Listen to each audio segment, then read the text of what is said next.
മലയാളികൾക്കിനി ഓണാഘോഷ നാളുകൾ. പൂവിളിയും പൂക്കളവുമായി നാളെ അത്തം.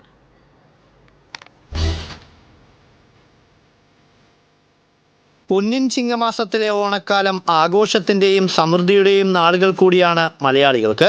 വയനാട് ദുരന്തത്തിന്റെ പശ്ചാത്തലത്തിൽ ഇത്തവണ പലരും ഓണാഘോഷം മാറ്റിവെച്ച് കരുതലിന്റെ സ്നേഹ സന്ദേശമാണ് പകരുന്നത്. ഇക്കുറി ചിങ്ങത്തിൽ 2 അത്തവും തിരുവോണവും ഉണ്ടെന്ന പ്രത്യേകതയുമുണ്ട്. എന്നാൽ ചതുർത്ഥിക്ക് തൊട്ടുമുൻപുള്ള ദിവസമാണ് അത്തമായി കണക്കാക്കുക. അതിനാലാണ് രണ്ടാമത്തെ അത്തം നാളായ വെള്ളിയാഴ്ച മലയാളികൾ ഇക്കുറി അത്തമായി ആഘോഷിക്കുന്നത്. അത്തം മുതൽ 10 ദിവസം വീടുകളിൽ പൂക്കളം ഒരുക്കുക പതിവാണ്. ഓണത്തോടനുബന്ധിച്ച് വിപണിയും സജീവമായി. പാറമേക്കാവ് ക്ഷേത്രത്തിന് മുന്നിലെ വടക്കുന്നാഥ ക്ഷേത്ര മൈതാനിയിലെ പൂവിപണി ഉണർന്നു.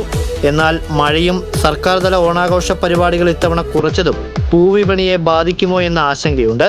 എന്നിരുന്നാലും ആഘോഷം കുറച്ച് പുലിക്കളിയും കുമ്മാട്ടിയും പതിവ് തെറ്റാതെ ഇത്തവണയും ഉണ്ടാകുമെന്നത് തൃശ്ശൂരിന്റെ ഓണപ്പകിട്ടിന് മാറ്റുകൂട്ടും. 15-നാണ് തിരുവോണം. Festival desk TCV.